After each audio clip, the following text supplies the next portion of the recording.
Kapag sinabing nilaga, madalas baka o baboy agad ang pumapasok sa isip natin. Pero dito sa Santa Maria, Bulacan, kalabaw ang bida. Dito nga sa Kalabawan sa Parada, malalaking hiwa ng pata at makakapal na laman ng kalabaw ang matagal na pinapakuluan hanggang sa makuha ang saktong lambot, hindi matigas, hindi rin sobrang durog. Dahil karni nga ng kalabaw ang gamit, malasa ang sabaw pero hindi nakakaumay dahil mas kaunti ang sebo. Talagang hinahayaan nilang tumalabang lasa ng karne hanggang sa pinakahuling higop ng mainit na sabaw. Bukod sa kanilang sikat na nilagang kalabaw, marami rin silang lutong bahay na ulam na talagang pangmalakasang kanin. Kaya naman dinarayo at dinudumog ito ng mga kumakain. Pero ang tanong, talaga bang sulit dayuhin ang sikat na Kalabawan sa Parada? Tara, tikman natin to. Ako si Kuya Dex, kasama si Pinoy Vegetarian. Samahan nyo kaming tuklasin ang mga pagkain sulit, masarap at siguradong babalikan.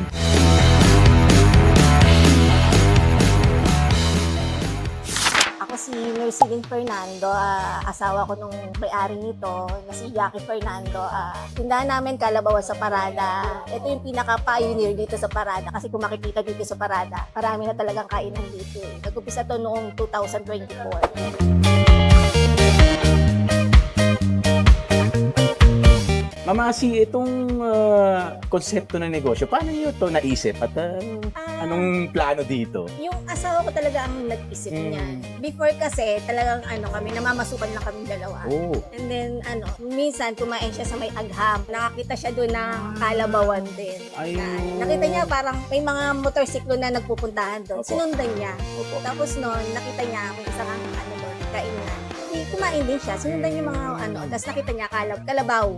Ang ginagamit na karne Kalabaw. kalabaw, Nakita niya parang yun nga, may potential Yes, na ginawa niya dito sa Parada. Nag-boom din naman.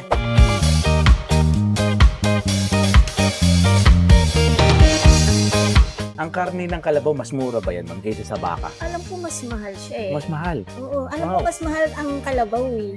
Kaysa sa baka. Grabe, no? Pero yung presyo nyo dito, ma'am, no? Mura, 80 yung mga presyo, Yes, 50. oo. May mga kumakain nga sabi niya, Mama, nag-ano pa ba kayo? Tumutubo pa ba kayo Yan. dito? Kumikita pa ba kayo dito? Opo. Basta po, bumalik lang yung mga customer namin. Opo. Basta bumalik lang kayo. Tutubo kami kahit hindi po ganun kataas ang presyo namin. Pero yung iba po kasi natataasan pa sa presyo namin eh. Talaga. Opo, pero sabi ko, mababa na po yan sir kasi nga kung alam niyo lang yung presyo talaga Opo. ng karne. Opo. Mahal po talaga. Yeah, tsaka ito'y bulalo naman, no? Yes po. Nilagang kalabaw, no?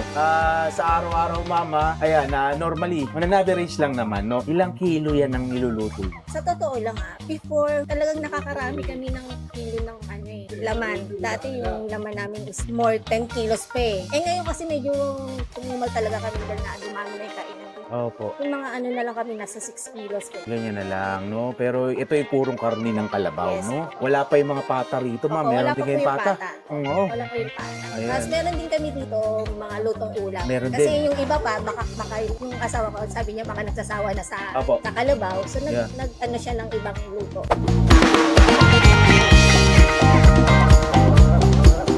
Personal preference mo, ma'am, kayong mag-asawa, anong mas gusto nyo? Kalabaw o baka? Yung kalabaw talaga. Kalabaw talaga kasi ang baka napakasebo talaga. Sobra. Opo. Na-try na namin ang kalabaw hindi. Oo, no? Hindi talaga ang kalabaw. Ano mga pagkain ang meron tayo dito, ma'am? Dito meron tayo, yun nga, pata ng kalabaw. Adobong kalabaw, yan. Bestseller namin yan. Tapos meron din kami dito mga lutong ulam, mga dinuguan, adobong baboy, gulay, yan. Minsan kasi iba-iba talaga yung mga namin. Sineserve namin sa pang-araw-araw.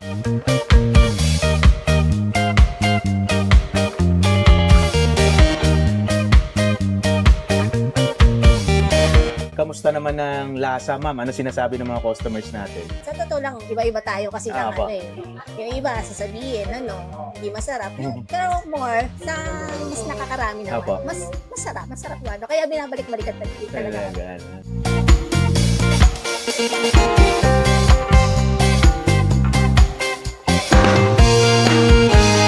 Ano yung feeling, ma'am, na dinadayo ka na, inupuntahan ng maraming tao? Siyempre masaya kasi may mga taga pa nga nagugulat kami, may mga taga Pampanga. Uy, grabe. Oo.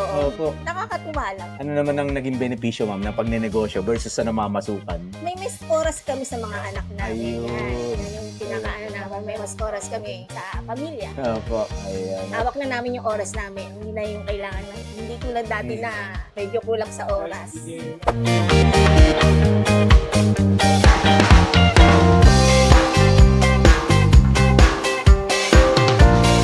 May mga future plans ba kayo dito, ma'am, sa Kalabawan? Yes, meron. Meron talaga kasi itong pwesto namin, gusto talaga ng husband ko na ayusin syempre kasi makikita naman medyo medyo palakihin. Tapos iibayin talaga niya yung pwesto na to eh. Opo.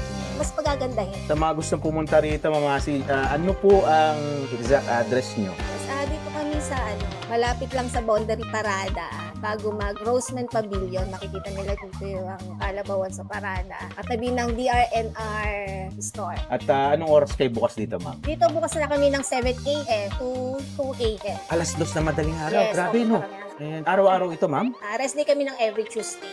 Kasi ang gusto talaga namin dito na ilinis yung buong pwesto. Doon sa natitirang oras na nahugasan yung lahat ng gamit.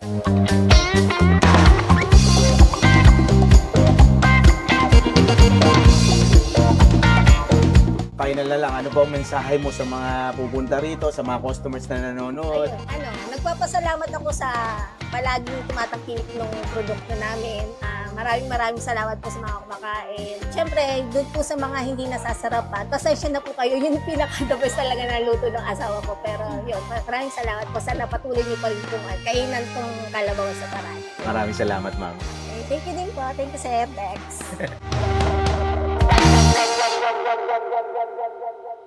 Sabaw sa maulang panahon. Kasama si Pinoy Vegetarian Itbulakan. Yun, Lahat yan, sinabi na. Mga Noy, yan. Good day sa inyo, mga Noy. Ayan. Dito tayo ngayon sa Kalabawan sa Parada sa may Santa Maria, Bulacan. ito po ay boundary ng Muson na, tsaka ng Santa Maria. Yan, malapit na siya dito, Kuya Ito Dex. pala yung Barangay Parada. Barangay Sa Del Parada. Monte, Bulacan na yan, no? Oo, yun doon sa unahan niya siya. Pangalan, Kalabawan sa Parada. Ano pa nga po ba ang inaasahan natin dito kundi ang mga pagkain gawa sa kalabaw, no? Ayan, no? Nakita niyo naman yung nasa harap natin ngayon, ha? Pata, at meron po tayo ditong nilaga. Nilagang- Yung karne. Yes, yan. Iyon, no? Siyempre, huwag natin patagalin. Tikman na natin. Tikman na natin yan. Ang sabaw Diba? niyan dahil masarap po ito habang mainit pa. Yan. Ayun ako, baka mapaso tayo, ha? Yes. Oo. Mainit.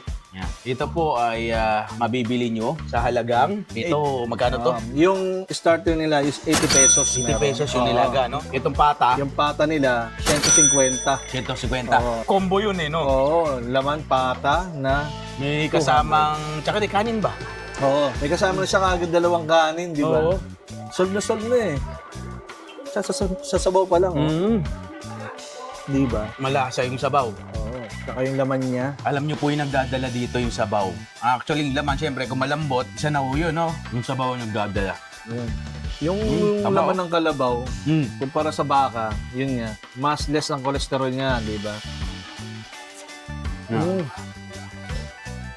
Sabi ni Ma'am Aki, nakakwentuhan ko siya, no? Ika niya, yung konsepto, more on na, alam mo yung kalabaw sa agham.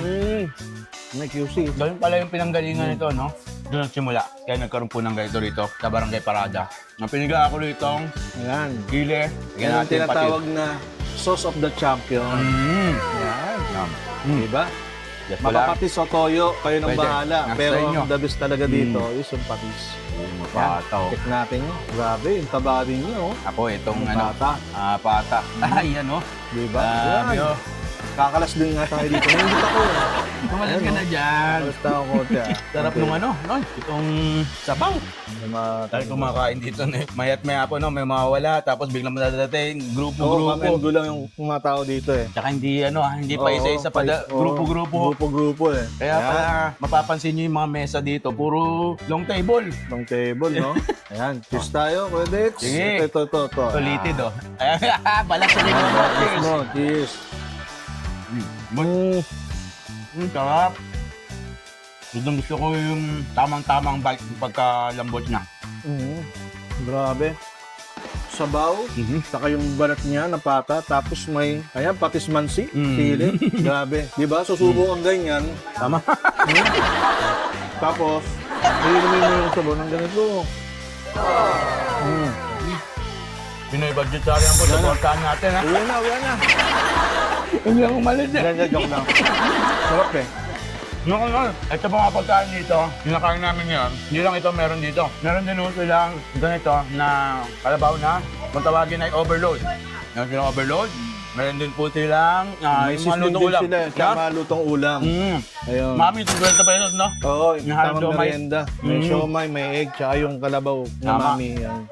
Panalong-panalo. Dere mo oras nila kung kakain kayo dito, alas 7 ng umaga, meron lang alas 2 daw ng madaling araw, bukas daw. Oo, Wala? alas 2, madaling araw. Haba ng oras ha.